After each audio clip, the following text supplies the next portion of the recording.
What's driving the demand for apartments? In today's housing market, there's an imbalance between supply and demand. This video is going to talk about how the supply-demand imbalance for places to live is creating opportunities to profit in the apartment sector. Let's start off by looking at why the demand for apartments is increasing. The first factor is demographics. Younger generations are renting longer, with many destined to be lifetime renters. Baby boomers are selling their homes to fund retirement, and new immigrants can spend a decade or more before they have the capital or the credit to purchase a new home. The government plans to bring more than 1.3 million immigrants from 2022 to 2025. 431,645 new permanent residents in 2022, 447,055 in 2023, and 451,000 in 2024. The third factor is housing affordability.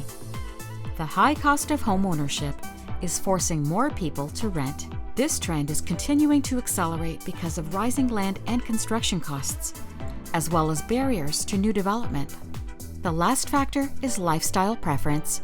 The stigma of renting is disappearing. Many people are making the choice to live a more flexible lifestyle free of ownership burdens.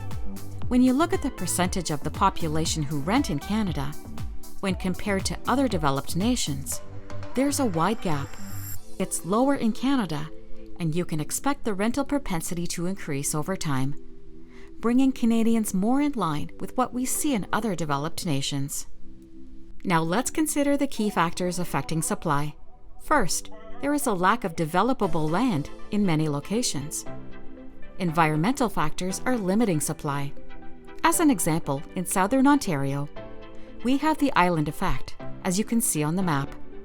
New land development is very limited, as you have the green belt on one side and the lake on the other.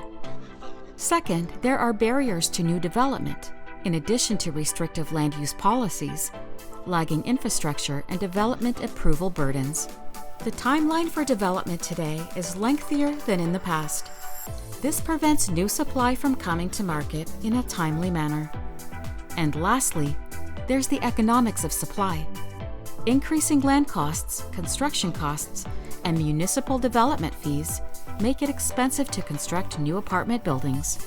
This leaves a wide gap between the cost to build new versus the cost of existing.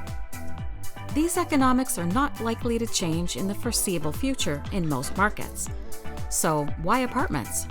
In addition to the factors driving demand and the barriers to new supply that are creating a long-term imbalance, privately held apartments make a great investment.